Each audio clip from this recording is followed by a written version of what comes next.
Welcome back, everyone, to the Shock Absorber podcast. It's awesome to have you along with us. And as always, very awesome to have the band back together. I was thinking of the Blues Brothers. How are you, Stu? The Blues Brothers. Blues Brothers. Yeah, good. Yeah, good. You've got a New York hat on, not a Chicago hat, though. I've been to Chicago there. Me too. I've been to some sites where they filmed the movie too. Ah, yes. Went underground where they did the car chase. Yeah, that's a good one. That was good. My enduring memory of Chicago was going to Wrigley Field to see the Chicago Cubs. I went to Wrigley Field too. And yeah. it was unreal because it's I didn't so get to go to a old. game though. That would have been cool. Yeah, I was lucky enough to be able to go to. Went to two games. Went to a White Sox game and a Cubs game, and the Cubs game at Wrigley Field was so cool. Well, I also went to that where they did the street dance, Shake Your Tail Feather. I found that. I looked it up and went driving to South Chicago and found that. That was cool. Yeah, it's a cool place, Chicago. I like Chicago. A lot of history. I was just listening to the Rest is History podcast on the '68 riots in Chicago. Have they done that in the Rest is History? They have. They just finished this. Well, because they did a series on 1968. Oh, did they? In America, yeah. How did I miss that? That's my favourite year. You should check it out. It's a really good series. Because then they've got the assassination of Bobby Kennedy. Did they mention me being born? No. Oh. Not yet, maybe. Maybe they might do another mini-series. 13. Have they got to that far through the year yet? I don't know. I don't know when everything else was. And then that Paris riots. Did they talk about Paris riots? No, they didn't. But Martin Luther King. It was America in 1968. Yeah, but they were influenced by Paris. No, I don't think they mentioned it too much. But then I, as a result, watched the trial of the Chicago 7. Yep, that's which is a fun movie to watch. Anyway, that's what I've been doing the last couple of weeks. There you go, Chicago. It was really fascinating. Oh, and Nixon getting elected. That was the other one. Yeah. It was quite seismic. Yeah, it was really seismic. It's crazy what was... Yeah, Watergate. Rock. It was crazy. Anyway, Tim, how are you? Oh, I'm doing very well, thank you, John. Great. Yeah. Feeling... You've listened to that podcast I have listened to that series, haven't you? Yeah. What's the thing that stood out for you? I mean, the tumult of 1 year is crazy, just to think all of those things and how they kind of feed into each other. I think both the hosts did a good job of tying it together. You know, what were the cultural elements that were feeding some of the, tension around Martin Luther King, how that continued to feed into the Democratic nomination process in Chicago and all the riots around there and everything in between. Yep. Obviously, Bobby Kennedy had an enormous impact on the Chicago riots because of his assassination meant that there all of a sudden there's other candidates being put forward. So all of that. And then, with the Democratic nominee not even winning the election anyway and Nixon getting in. So, you got all that. So, no, it was good. It was very interesting. I mean, I didn't know a lot about those things. I think I had a couple of touch points in there in my brain, but it was really interesting to hear it all placed together. Yeah. Did they mention Berkeley? No, they didn't. San Francisco? I don't think so. No, I don't think that was one of the episodes. They kind of mentioned how Nixon didn't like the hippie movement in San Francisco, but that was about it, I think. It wasn't obviously it's got a huge impact on where the hippie culture. They didn't spend much on music. They didn't talk about Laurel Canyon or anything in not so much. LA. Okay, no. Much more a sort of political rather than the cultural. And I think one of the very reasons, directly political, like political candidates, political races. That was the also related to the US election. I think that was the other reason why it kind of Dominic Sandbrook, who has done a lot of history in America. Yeah, his PhD was in somewhere in there, some obscure election person. Yeah, it was I forget his name. No, can't think of it. But he said that it was a little bit like Trump. How Trump is back in the 60s, he was similar to Trump. Nixon, not Nixon. I think he was a Democrat actually. Yes, can't remember his name. That's correct. Anyway, while you look it up, Tim, we'll move on. The other cultural artifact that I thought I would bring to the table today is a movie that I just finished watching with my kids, which on Friday night, we have Friday night movie night, and we have pizza and watch a movie or a TV show, was Hidden Figures. And I don't know if you've seen it before, but it's like a biographical drama about 3 African-American women who are really good at mathematics, trying to make their way up the ladder, or at least try and have some impact at NASA. And of course, this is set in the time when the space race is going on between the US and the USSR. And they kind of set the background of the start of the movie that they, I forget what the animals that the Russians put up into space. There was a monkey, wasn't there? And I think there might have been a dog. No, actually, I think they did do dogs. They did a monkey. Yeah, there were dogs, actually. Yeah, that was quite Sad. Yeah, they had quite a few dogs. And then there was obviously they had the first man in space with the What's the monkey Russian? It might have been American. I think I'll mix that up. No, they had dogs, I think. Yeah, I think you're right. It's just funny calling it the monkey Russian. But yes, I straight away went to that picture of a monkey with the space helmet on. I think that's American. Yeah. It could be.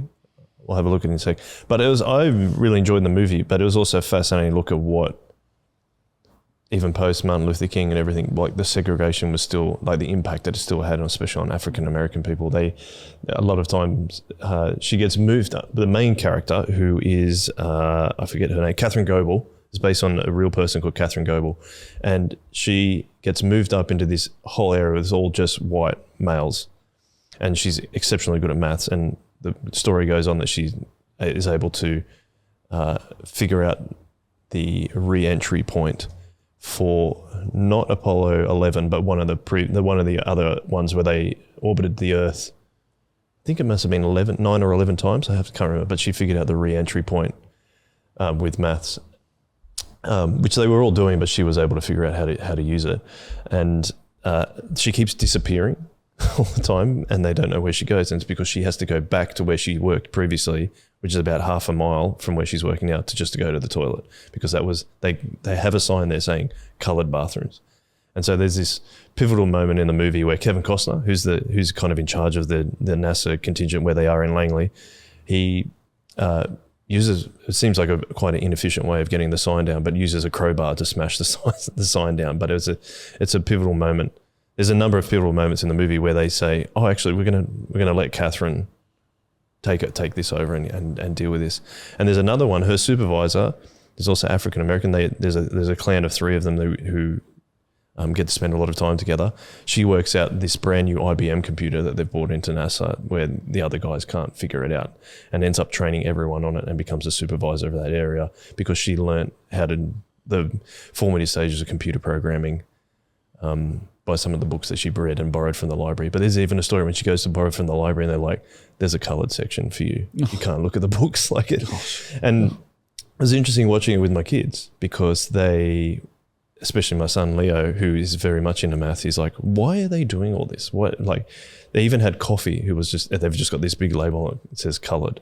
And it's, I mean, I can't speak for that time, but it's just like, can you imagine living in that time? It's wild to think that you would treat someone that way. I find that really, really difficult to understand. But and it was the same with the kids. So it was a fun movie to watch. I really enjoyed it. I like those movies that, are well written just for a good story. They don't have to be full of gratuitous violence or anything like that. So yeah, it was really cool. But Tim, you figured out a good link for that to what we're going to talk about today, and I might let you talk about that rather than me. Yeah, well, one of the things as you were sharing this just before we started recording was your comment on your son's reaction to, why on earth are they doing this? I don't understand. Like, why don't they just let her, if she's good at maths, just let her do maths? And, why all this, why the segregation, those kinds of things.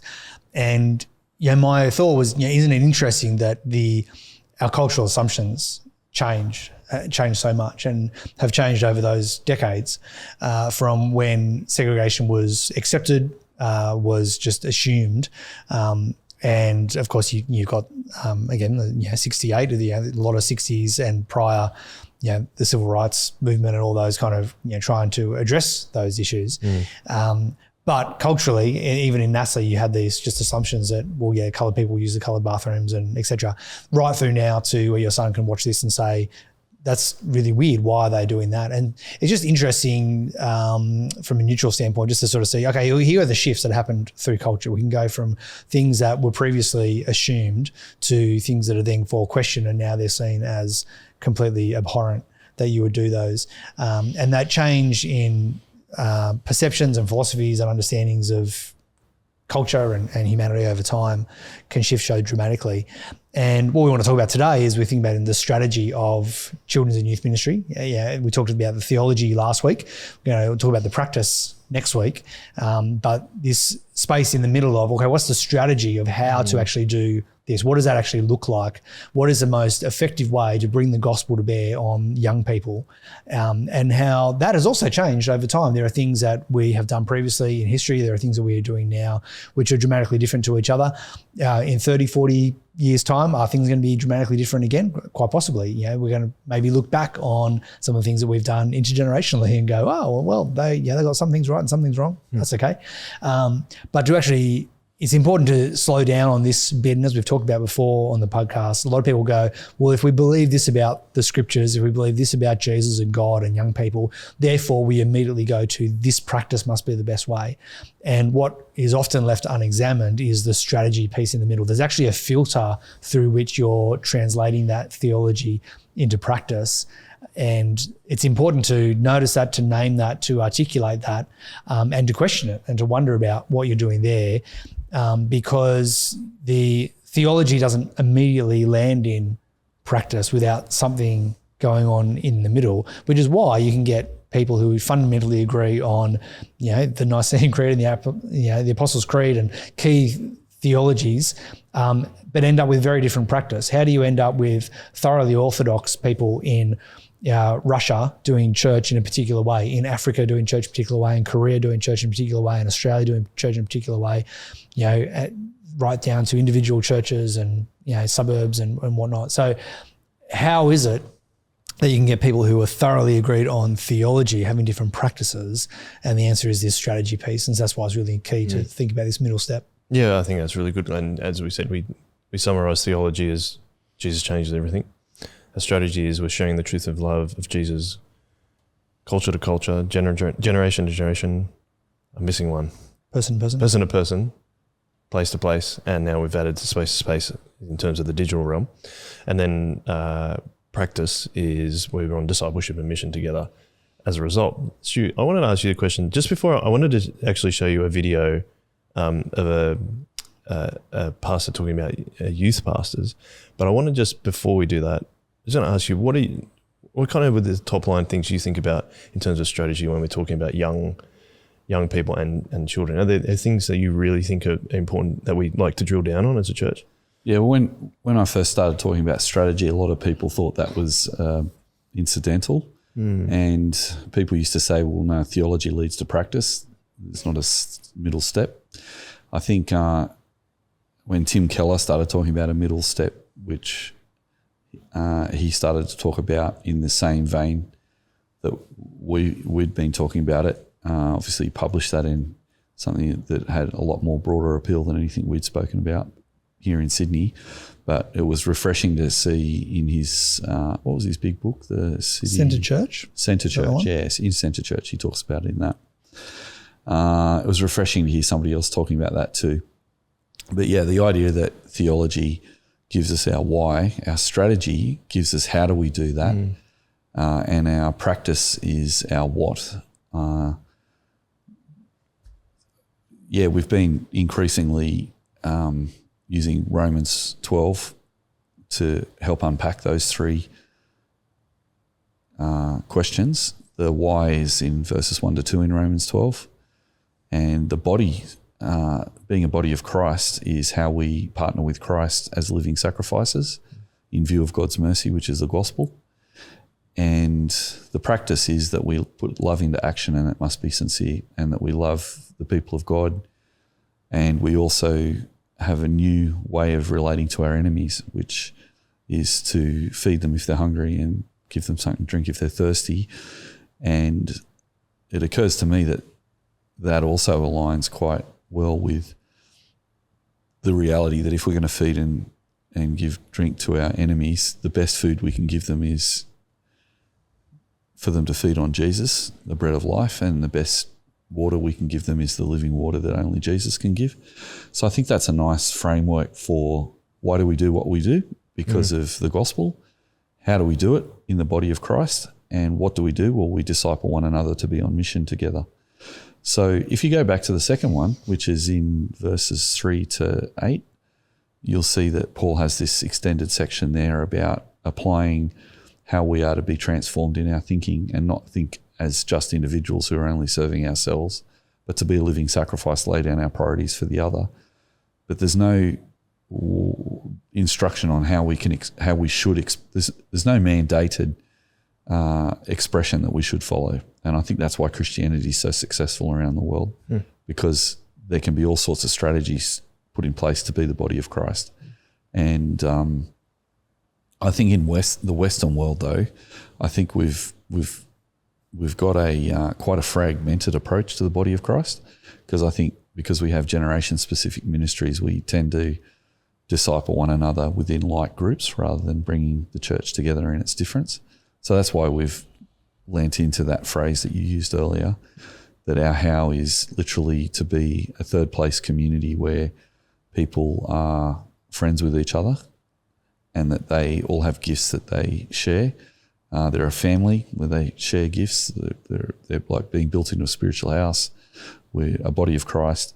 All those metaphors, we lean into those to help us to think, well, actually using our diversity of the gifts that's listed there in Romans 12 will give us strength. The more diverse we are, the more strength we'll actually have. So if everybody's a hand, then there's only so much we can do. But if we've got a hand and a foot and an arm and brain, how much better is that? So we're feeling like to actually express the body of Christ is counterintuitive to express it by encouraging people to embrace difference in the West, because Western churches have tried to take away all the cultural barriers for people that would stop them coming to church. So they're trying to create microcosms of the world within the church context that people can go, oh, I could relate to that. I could go to that as a young person. There's a rock and roll band and a lot of young people. That might be the service for me. But even though it's counterintuitive to do the opposite, it's intuitive to do that. It's counterintuitive to be intergenerational and intercultural, because people are like, well, I'm not used to that. That's hard. So sometimes we look at things that are hard in the church and go, well, let's not make it hard for people. Let's make it easy for them. But I think that sort of, for me, waters down the whole idea of being a living sacrifice, which is about being hard. So I think being hard is a good thing for us to learn how to be followers of Christ, because then we end up partnering with him. He sacrificed his life for us, so we sacrifice ourselves as living sacrifices for him, meaning we lay down what we'd normally do. So on the weekend, for example, I preached at a Korean church and had a wonderful weekend, and we were one family. We belonged to each other, not because of our race or because of our own efforts, but Christ reconciled us on the cross. So he gave us our unity on the cross. That's why Romans 12 is really, really cool, because everything's in light of the theology. And I think it's up to us that as we partner with Christ, we keep thinking as hard as we can about how we can express the body better and better as we go forward. Like what are new ways we can use to express the body of Christ, because that brings glory to God. And you're right, Guymer Anglican Church, where we came from originally, has the homogeneous unit principle, has a different service on a Sunday for older people, young families, and then young people. Whereas we have 7 services across Soul Revival now, across 5 different locations, but they're all intergenerational. And so how did that happen? Well, it's a different strategy. So one is, let's get people to, our strategy in the homogeneous unit principle is let's get like groups to get together. But in our strategy, it's like, let's get different people together. Yeah, it's a very different strategy. Yeah, and I suppose, and young people in perhaps the homogeneous unit principle would see a different way of growing up in the church compared to how we're doing it in generational way. Okay, cool. So I want to show you this this video that I found on Instagram by a pastor called Steve John, and we'll put it up on the screen, but you guys can watch it. And I wanted to see if we can get your guys' reaction to it. It's about talking about youth pastors. If you just hit watch again. We cannot get mad at students leaving the church if youth pastors are leaving with a revolving door and leaving the door wide open right behind them. The average tenure of a youth pastor is 18 months. Now, this is verified by Gallup polls, 18 months. According to that statistic, at that rate, a student would have gone through 4 different youth pastors from 6th grade to 12th grade. If we're not careful, some of us can be too focused on what's next and we forsake on what is now. Can I say that you have been called, you have been equipped, you have everything that you need, everything that God has given you to exceed and do what God has called you to do? That's it. What do you think? Is it? My suggestion would be, I don't think it's great for youth pastors to be. This would be a revolving door. What do you think, Tim? Do you want to start? What do you thought? I know Stu's got some good thoughts on this. It definitely doesn't fit our strategy, and I think this is the key thing to pull out. That one of our key things that we talk about as a church is being long-term and low-key and relational, and this kind of almost internship kind of model where you just come in and do short stints and then leave again. I suppose the most positive way of seeing that is that it's giving a student minister, someone, a variety of experiences in a short amount of time, so they can kind of say, oh, this is that church like, okay, great. Now this is what this church is like, that's great. This is what this church is like. And they're getting a variety of experience. But in terms of what it means for the discipleship of the young person, absolutely, like it's just disastrous. It's, people, we need, long-term, low-key discipleship. We need people who are there with us, and particularly adolescents who are going through, such a high point of vulnerability in their own development, their own psychosocial development, their relational development.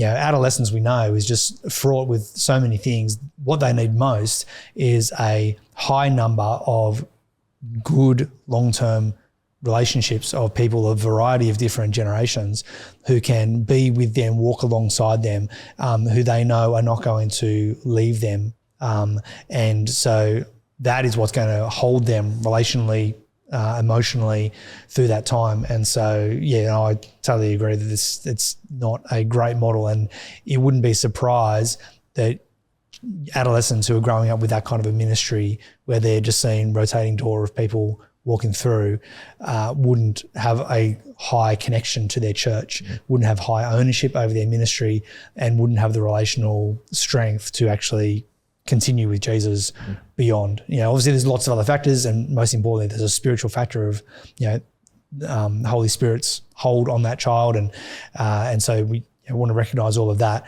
But from a ministry point of view, from a strategy point of view, from a relational point of view, you can see that it's fraught. I mean, Stu, your background of Soul Revival is that you decided to dig in as a youth leader you were at Guymer Anglican Church. Is it as disastrous as Tim has just described it, do you think? Well, I had 4 youth ministers in 7 years. Okay. So pretty similar kind of statistic. Yep. We got to a point where we'd see a youth minister come, everyone would get excited, and we'd become friends with that youth minister, and they'd get a group of leaders around them, but then they'd move on for whatever reason. And then the youth leaders they raised up said they'd done their time, it was time for someone else to do it. And then there'd be a bit of a in-between time where a few people would keep the youth group running until the next youth minister came. But each time we got a new youth minister, we'd lose our youth leaders as well, and we'd also become less likely to be super connected to the person because they'd go anyway. And so they modeled transience to us, that you don't stay in the one place and you keep moving around. So an unfortunate shadow to the Anglican system we're in is that we very much rely on moving pastors around to different churches. And I think the same thing's true for youth ministers as well as senior ministers. Sometimes a really strong church with really good leadership that doesn't change when the minister comes and goes seems to be able to survive those events, but sometimes those events can actually build transience into the expectations of young people. And so I remember talking to an older mentor of mine, Dudley Ford, back in the early 90s, and he said he was worried that looking at the direction of the church into the next 30 years, he was a bishop, and he was saying that even back in the 90s, his understanding was that people kind of seemed to move house every 5 to 10 years, and when they moved house, they tended to move church. And he thinks you need to spend more than 5 years together with a group of people to have a discipleship relationship that's actually going to help you to grow significantly, to particularly to start talking about sins that you need to work on, and parts of your life that you needed to work on. So he was worried that we're building a superficial church where people just move around a lot. I actually think that the 5 key things for a young person is that they're introduced to Jesus. They're going to stay at a church if they're doing it for Jesus and going to meet with Jesus. That they have youth leaders who teach them how to read the Bible for themselves. I didn't get taught to read the Bible for myself because my discipleship was stop-start all the time. I was a Christian who knew Jesus, and that's what helped me to hang in there during the 80s. But when I became a youth leader, I committed to God that I'd stay there for the rest of my life unless someone asked me to move because of this problem. And I wanted to reverse that, because the first thing is they need to become a Christian. Second thing I think is they need to be able to read the Bible for themselves. The third thing is they need youth leaders that stick around with them, that they can be confident that they have a commitment to and are committed to by that person. So I think long-term leadership is actually really crucial for the development of young Christians. It's not essential, but it's actually really crucial. And I think youth that have youth leaders that move on all the time, they become transient and they can move around just as much. I think young people, fourthly, need to have some say and a voice and actually a ministry within the church, which is hard to develop young people in ministry if the leadership is changing all the time. And the fifth thing is that there needs to be a sense that the adult community need to see the youth ministry not just as an event that they run that will assure that the young people come, but they're actually an important part of the church today. So it needs to be a top-down and a bottom-up approach. And in that fifth one, the bottom-up approach part from the kids, they need to be committed to actually say, yeah, we're going to join into something that's not perfect as well. That the older people have to be committed to that. Now, funnily enough, in my experience, Christian parents seem to think that the key thing that will keep their kids Christian is that there's a lot of friends their age in the youth group. And I actually don't think that has a majority decision on, I don't think that has a majority influence on a young person staying a Christian. Because, for example, I had no friends who were Christians hardly at church. My friends that were Christians were kind of like, they moved on, and a lot of my friends weren't even Christians who came to the youth group. My two sons, Ethan and Elijah, both had no friends because we started a church plant. So Ethan had no friends who were at the church, and Elijah had no friends because it just so happened that all of his year group looked at the church and went, there's not enough people our age at the church, we'll go to another church. So I actually think with the modern culture that we have in Sydney at the moment, parents looking for a church where their kids can have kids the same age, but they miss those other 5 categories. And funnily enough, they'll move their kids around and be transient too, to get their kids into a group where there's a lot of kids. But those kids can tend to move on as well. So I think transience is a very, very difficult problem in the church, particularly in country churches where there's not a lot of employment for young people. And so they move to the cities. I don't know that I've thought of a solution to that really yet, other than city churches and country churches having a relationship with each other so they work together a bit better. So if kids do move to the city, they can go to a church that's still friends with the church that they've come from, and there might be some kind of resource sharing there. But other than that, I haven't really thought of a solution. It'd be good to hear what other people think. But yeah, I think youth leaders moving was the biggest problem for me growing up, and me as a youth leader staying for 20 years was the biggest reason why I think a lot of other people said, well, if Stu and Lou are committed to it, they're staying too. We're Christians, we're committed to Jesus. And if Stu and Lou are committed, we could be committed too, because there's something to be committed to. Because it's pretty hard to start that if there's not that there. But yeah, I think that's personally to me the 5 things I've seen. I love those 5 points. And I was just going to ask you, Tim, like in terms of children's ministry as well, do you think transience has a big impact on children's ministry as well, or not so much as kind of a slightly older in that teenager age? Yeah, I think there is something about the adolescent relational capacity that the teenager's relationship with the leaders is really significant. And because they're slightly detaching from the parental relationship as much. Well, yeah, as that's well. what, so developmentally what they're going through psychosocially is that, starting to differentiate themselves from parents, working out who else they are connecting to. They start to see a world that's beyond their own household. And so that's where really key leaders and peers become really significant. The parents don't completely lose out, and I think sometimes parents of adolescents sometimes sort of think, oh, my kids don't talk to me anymore. And that's not the case. They're still looking at parents. They're still watching parents. And so the parenthood modelling during adolescent years is still super, super important. But it is true they're looking beyond that as well. I think the children are largely they're going to the church their parents take them to. And that's the other thing, is that particularly up until about 10 and 11, most children don't have a lot of choice about whether they're coming to church or not, unless they really hate it, in which case the parent is probably then looking for another church and to take their whole family to.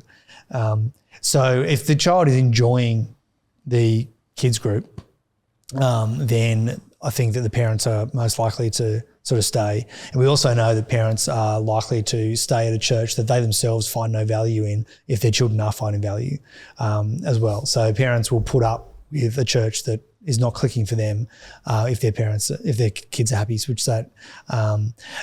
Having said that, obviously I'm a passionate children's minister. I think that there is high value in discipleship through good relationships. So while the child may have less autonomy about whether they are going to the group or not going to the group, I think that their faith will have an impact. And so there's a great small little book, I can't think of its name, but it's talking about running small groups with children. And just a funny little anecdote that they say in there. Imagine you're doing your shopping and you've got your earbuds in, and some stranger turns around the corner, taps you on the shoulder and says, "Oh, excuse me, what's the biggest sin that you struggle with in life?" You go like, "What? Who is this person? What are they can?" He said, sometimes we kind of have that when we try and run children's ministry or youth ministry. We plonk in some adult with a whole lot of 8-year-olds, 5-year-olds, 15-year-olds that they don't know, they have no relational connection to, and we ask them to do this discipleship, small group conversation with or a talk and say, "Hey, tell me your deepest, darkest secrets. Or what are you struggling with right now? What are the things that make you happy or sad?" And even young kids are going to look at them and go, "I don't know who you are. Like, why would I trust or relationship? Why would I tell you these things?" And so I do think that you will get a depth of discipleship through long-term relationships. And I've certainly seen that for myself and the way that, I've built up good relationships with a lot of kids over time. I've seen that in the other leaders who are there. And so, I think it's going to be different for children than adolescents, but it's still really key. No, I definitely see that even on our Friday night gathering, as we've spoken about before. We have the years 4 to 6 or 5 to 6 group, which leads into dinner, which leads into a gathering, which then leads into youth. They see that as a way of growing up, and that there is a presence there. They can stay there and keep growing up into it, which I think is really cool. But also, as we've talked about, our strategy of intergenerational ministry, I was speaking to one of our friends who've just moved to New York, Tim and Rona, and they've been on the lookout for a church. And one of the reasons they chose the church that they're going to now is because of number one was the welcoming, which is interesting, and number two was the kids ministry, where one of the other kids ministry was kind of just like a babysitting service. And the other one that they've chosen to go to, they actually do genuine teaching time and have a desire to have a relationship with the children, which I think is quite fascinating. Yeah. And this idea of transience, though, seems to be like something we're really hitting on, especially why we think that maybe once younger people get older, they decide to move away from church, or may even not even end up going to church. Stu, I'm wondering, intergenerational ministry is such an important part of how we like to express our identity as Christians at Soul Revival. How do you think that mitigates against that transience idea? Well, I think there's a group of people at the core of the community that are happy to hang around for a while. And just like you at Gaimea, right? Yeah, it's just the same thing. There's a group to belong to because of Jesus, and we can belong to each other even if we just meet each other on I belong to the community at One Family Church on the weekend, which was great, by the way. Fantastic church, really lovely camp. So welcoming and encouraging and hospitable. I've never seen a church where so many people smile so much. They're full of joy and really lovely. But I can be in that context for a weekend and belong because of Jesus. But then what is really good about the local church is God uses the local church as a place for us to put into practice the one another passages. So we can express our faith within the local church for 2 years and then move somewhere else, and then be in another church and still do that and keep moving around. But I think there's some strategic problems with that people tend to become pleasant strangers with the staff and then also with each other because of the fact that we're not sure how long are these people going to hang around. So I might really invest in a person, but they might be gone in 2 or 3 years. So I pull back a bit from investing too much because I'm not sure how long they're going to hang around. Likewise, you can become really close to someone, but if they go in 5 years' time, then there's a real hard part of that. Now, it's important that Christians keep moving and leave too. Don't get me wrong. Like, the whole tension for us is that we need to try and be a strong community and send each other out into the world to spread the kingdom. But I think what we've got to be careful of is that we don't have a hollowed out expression that sends people out. So if we send people out so much that we've got a hollowed out expression, then, because that can be problematic. So what do I mean by that? Well, Soul Revival, we've sent in the last 20 years, we've sent out over 20 people into full-time ministry in other churches other than our church. So we're a sending church. But at the same time, there's a group of us who are saying, yeah, but we're going to be here, and that's going to be where we're going to dig in. And that group of people has created a consistency for the young people so that it feels different to school. Because I think church can feel very similar to school to a lot of kids. The Sunday school leader is the spiritual equivalent to my teacher in primary school. Yeah. And then I don't actually expect the teacher to stay because I actually move every year and I get a different teacher. And then I move into high school and I get a different teacher every period, like move around. And so I think there's not an expectation for a relationship in that context. So I think if we reduce down youth and kids ministry into simply teaching them how to read the Bible and teaching them about the faith without sharing our life as well, I think they're missing out on something spiritually because we need to model to them. We're doing a series in Thessalonians and Paul says, didn't we preach the gospel and share our lives with you?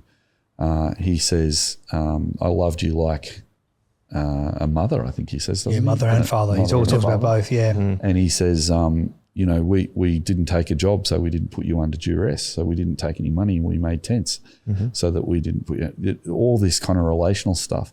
And I often think sometimes that, if your kids are going to a school with their friends and they're going to youth and then they want to go to the youth group with their friends, I think what they're craving is some kind of consistency. So I noticed that, in my generation, I could have friends outside the church and friends in the church. I could do both. But particularly since COVID, I'm noticing teenagers very wary about making friends. And they seem to just want to do stuff that their friends are doing. And I'm hearing more teenagers going, I don't want to come to the youth group at church because none of my friends go there. But there's like 20 people there. Like, do you want to come along and hang out and make friends with them? Oh, no, they're different ages to me and they've got different interests to me. So we've become so siloed in our culture into special interests and ages that we only expect to have interest with people who are in that friendship zone. And that's one of the reasons why we lean into the theology of friendship from John 15:15, where Jesus says, I am your friend. So what I'm trying to say to teenagers and young people, Jesus is your friend, but he's not like your primary school teacher who's only there for a year. He's there more than that. And we encourage our youth leaders at Soul Revival, if they can, and the kids leaders too, to see the kids through primary school and then to see the kids through high school, because then the kids have got some practical expression of that relationship that is long-lasting and abiding with Jesus with other Christians, and they're actually in a relationship where they can actually be vulnerable and they can dig in and they can, with safe adults, actually have a community of people that is going to be there for them through the hard times and the good times. It can help a lot when they're being bullied at school and they lose their friendship group, but then they turn around and go, actually, my best friends are the people at church. And they're not perfect either, and they can get bullied in churches, but the youth leaders are going to be there, leaders first, but then friends second to the kids in high school, saying to them, yeah, I'm here, I'm not going anywhere, I'll help you with that. And I know for my son Elijah, he knew that the leaders were his friends. And I said to him, even when he was a younger teenager, mate, even if you don't get super close to some of the kids in your age group, you got the leaders here. And in just a few years, you'll be an adult yourself, and then you guys will all be mates. So now Eli is actually really good friends with his youth leaders, and they're only 5 years older than him, 6 years older than him. But when you're in your 20s, that age difference doesn't matter as much. So what we're trying to build is a long-term reality for the kids. Now, not all of the kids dig Soul Revival. Sometimes kids are like, oh, I don't want to go to solis because there's no one my age or people like me. But I've kind of thought about it, and I think you kind of, if you're going to have year 7 through to year 12 with boys and girls in each year group, that's going to be a big enough peer group for kids to feel like there's enough friends their age, you're going to need like 200 kids in a youth group to have that sort of reality. And there's not many youth groups that big anymore. But the other thing is, I don't think the kids are even asking for that. I think the kids want to pick their friends and then they want to do everything with those group of friends. So one thing that I've been talking with my friends in the Christian school network for a long time is one of the hard things for Christian kids who go to Christian schools is they'll want to go to youth group with their friends, which is a good thing. But then you get certain churches that get all the Christian kids from a Christian school going to that church, and it kind of stops the smaller churches from getting the youth group going because all the kids keep leaving the smaller youth groups to go to the bigger youth group. But if we think through Romans 12, offer your body as a living sacrifice. So if we teach the kids that it's actually benefit to being something that might be a bit uncomfortable because it might have long-term benefits, be friends with your friends at school, but maybe say to each other, yeah, let's all go to different youth groups. Like, let's be a good group of friends at school and then use that friendship to actually reach out to more people so they can support each other and still have parties with each other and do stuff in the holidays. But on Fridays, why not be in another group of friends to increase the amount of non-Christians you know? Maybe be in a soccer team or a AFL team or a netball team or dance studio with people that don't go to school with. Mm-hmm. And that might actually help you to learn some social lessons too that might help you. Now, we don't want to force kids to do that if they're anxious. But I think youth ministry is one of the best things I've ever seen to help kids to become mature because it hits those 5 things that I was talking about earlier. Yeah. If the leaders stay. Now, one last thing might be for another podcast, but if you're going to do that, how does a youth minister stay in youth ministry for more than 18 months? That's not always in their control. So we need to educate senior pastors and churches about the need for long-term youth ministry. Mm. And there's still only a handful of long-term youth ministry people who've been in youth ministry or kids ministry for 20 years plus. I was 20-yearer, but there's only, probably under 20 people who've done that in Sydney in the 30 years that I've done that. Yeah. Maybe that's even being generous. So there's a whole heap of different dynamics at play, like one of the great examples of long-term youth ministry is Cameron Hislop from Janelle Anglican in Sydney. Mm. He's come up to, he's just a bit older than me, so he's like 58 or something like that, but he's probably tapping on 40 years in youth ministry, I think, maybe, because I've done 30 years in ministry and I did 20 of them in youth ministry and 13 in church planning. So anyway, he's done it for a long, long time. Yeah. So there's a lot of benefits to that. So there's a lot of challenges, and it's almost like a whole church gets structured around how you believe young people need to be brought up.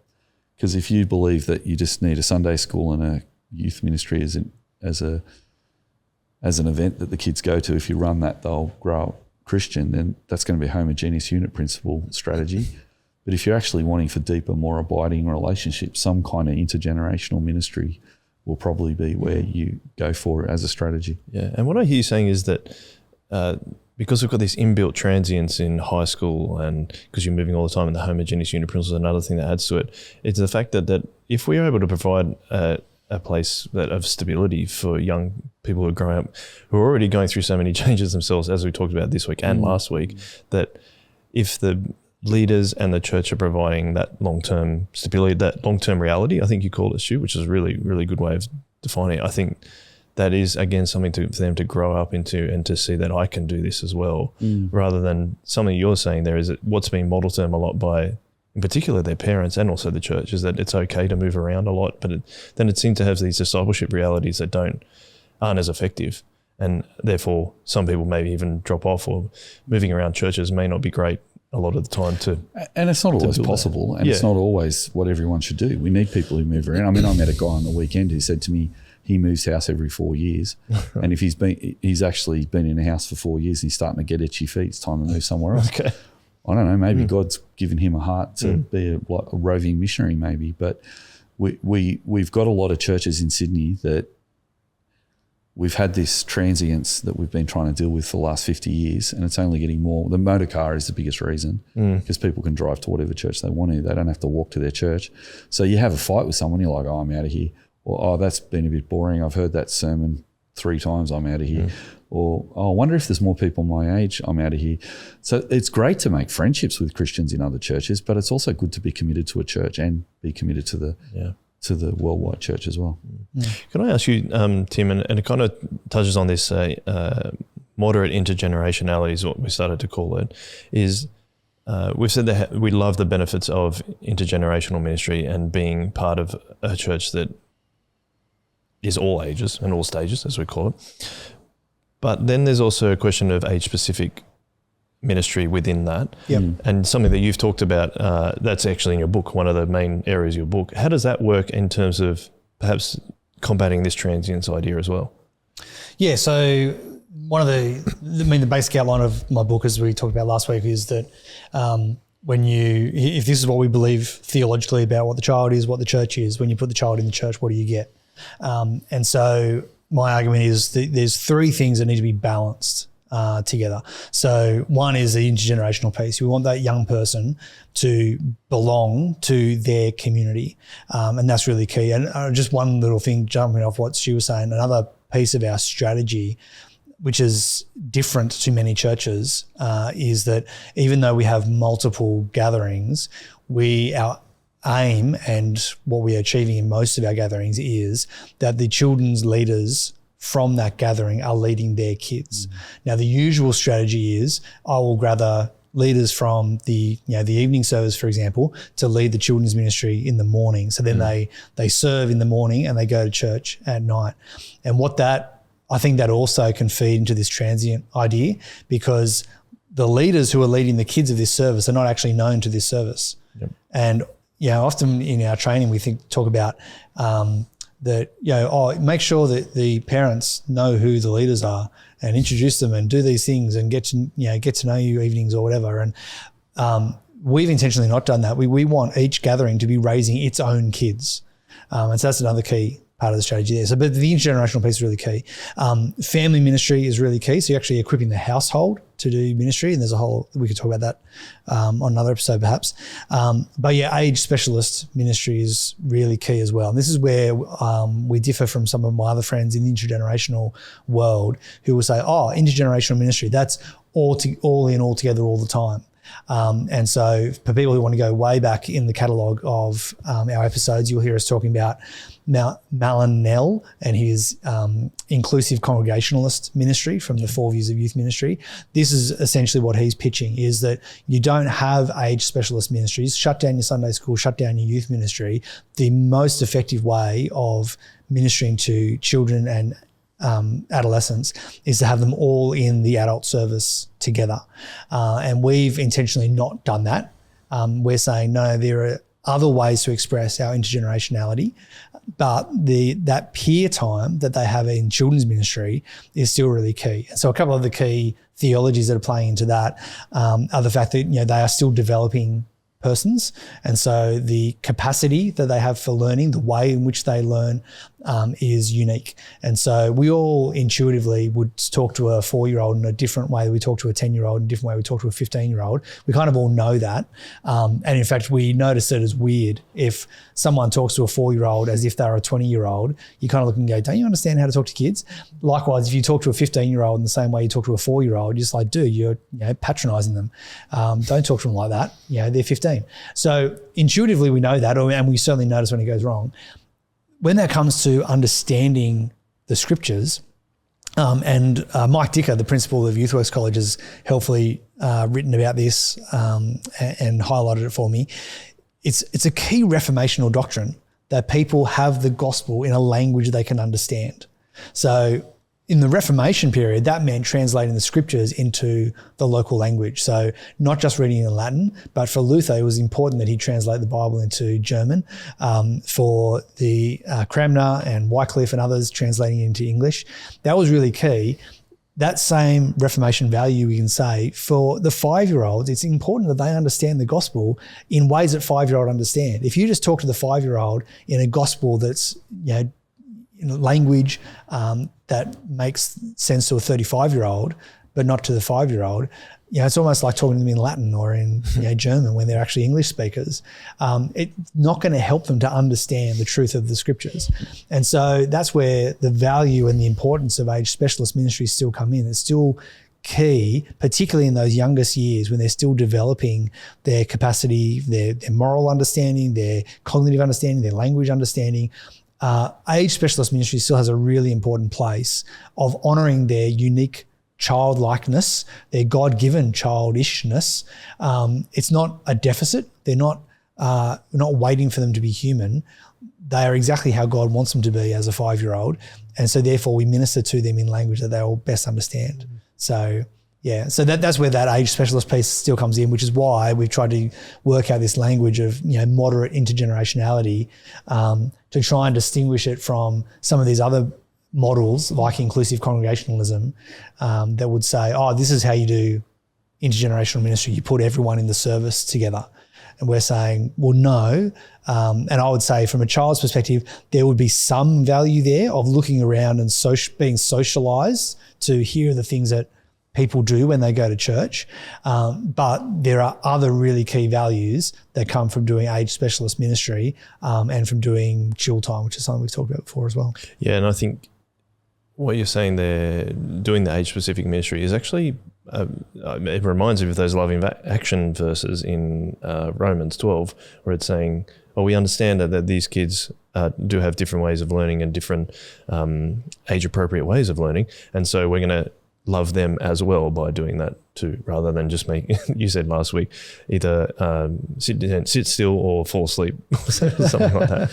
As we come to the end of the episode, Stu, is there anything else that you'd really, if you really wanted people to know about how we do strategy as youth ministry or children's, is there one particular thing you'd want people to know? Yeah, I mean, I've been calling our youth ministry a moderate intergenerational ministry as well, and I end up coming up with the word shock absorber ministry to describe that in the 2000s because I think that's a top-down and a bottom-up approach. So young people give the flexibility to the church so that when they hit the cultural bumps in the road, the young people can actually contribute to the church's response to that. And they give the flexibility. The older people give the strength to the shock absorber. If it's too strong and rigid, it'll break though. But if it's too flexible, it'll break. So there needs to be a coming together of strength and flexibility. So that shock absorber youth ministry is probably another model of youth ministry that I suppose we've been playing around with, which my PhD is trying to describe as a possible new way of doing youth and young adults ministry, articulating some of the things that are around, like having moderate intergenerational ministry where there's age-specific context, family and the church ministering, but also top-down and bottom-up ministry. So there's a lot of literature at the moment that Tim's introduced me to actually as I've been researching my PhD for the argument for not only should we be just top-down in our kids and youth ministry, but we should give the kids an opportunity to contribute so that they contribute to the learning and then they teach the church new expressions. So, for example, Creasy Dean argues that when young people are left alone, they can actually come up with new ways of doing things from their culture that can actually be learnt by the older generation. We sometimes in intergenerational circles, people don't like the idea of young people being left by themselves and sent off as a separate group to the church because they're seen as ignoring them and not letting them participate in the full church. But Creasy Dean's cleverly thought if they don't actually have that time by themselves, they won't come up with new ideas because the shock absorber needs to be kind of exercised in those separate times where kids actually have time to themselves, where that's why we have kids chill, so the kids actually set the agenda and tell us what they want to do and develop new ideas. There's also been research that it actually reduces bullying as well, that when kids, there was off the top of my head, I can't remember the paper, but I could let everyone know next week, I'll put it in the show notes, but they did a research in a school that when there was just top-down learning, the kids didn't develop as stronger relationships with safe adults as if they could actually choose adult friends for themselves as well. That's interesting. And that bullying actually decreased when the kids around realise there's actually adults in the room, but they're by themselves for part of the time, but there's adults who also have a space for them. And I think we do those spaces pretty well in the modern church. We give kids spaces to be young, but we often just teach them our theology and our culture, which isn't bad, but they don't get to actually invent new things themselves. So we need to give them permission to do that. The other thing we need is a space for them to come together with us to teach us that. So in our church, we're trying to make our services places where the kids can hang out on Friday night and in Kids Chill and kind of come up with new expressions and then test them out with us in safe ways by being Bible readers and prayers. And sometimes those things are good, sometimes they're not so good. So, for example, it's pretty good to have people who are humbly serving Jesus in church and pointing people to God in the Bible reading and not drawing attention to themselves. So that's why we don't clap people when they get up on stage and read the Bible. But our kids, when there's another kid reads the Bible, they're all holding their breath and really proud of that kid because they've put themselves out there to read the Bible in front of everyone. And they burst into a spontaneous applause because they're so excited that the kid did it and they really appreciate it. And wow, you did well. And it's funny that every now and again, all the young people will burst into applause sometimes in church. I still don't know what I think about that because I'm sort of thinking, well, Anglicans don't clap each other. But at the same time, there's a joyousness there and there's something new happening with them where they're wanting to participate in a new kind of way. And some of those things we'll pick up on and some of those things we might not. But yeah, as we've said a number of times, Mark Center says most churches only start listening to young people when they turn 40. So what if we listen to them while they're in primary school, clapping each other when someone gets up to read the Bible and then asking ourselves, well, what does that mean for our expression? So that's what I reckon about that. Yeah, I love that. I think it might be a good place to finish on. But Tim, I don't know if did you find the Dominic Sandbrook PhD? I think I did. His name is Eugene McCarthy. That's who I got. Did you get anyone like that?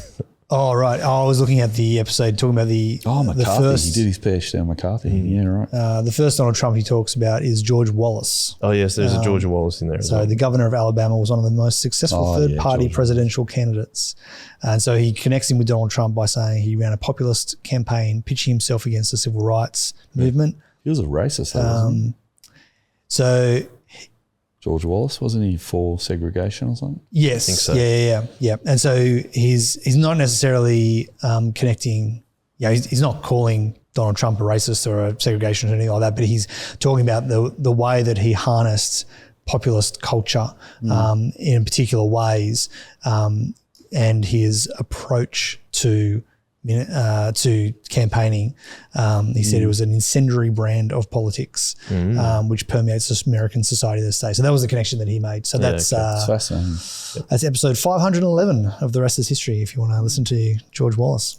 Thank you. You're thank welcome. you for doing the research. And thank you very much, you guys, for talking about the strategy of young people today. Next week, we're going to talk about how that looks practically and how we actually live it out amongst our church and at the local church. I love that we're talking about that and making it a long-term reality. I think they're the things to really hone in on and to mitigate against the transience that seems to affect churches a lot at the moment. So it's been great conversation. It's called the Shock Absorber, this podcast, so we like to have a top-down and bottom-up approach. So if you have anything that you would like to contribute, I would love it if you send me an email, joel@shockabsorber.com.au, or you can chuck a comment on our YouTube channel, and that would be awesome. But with that, let's wrap it up. Say thank you very much to you guys, and Thank you, Joel. one way. One way.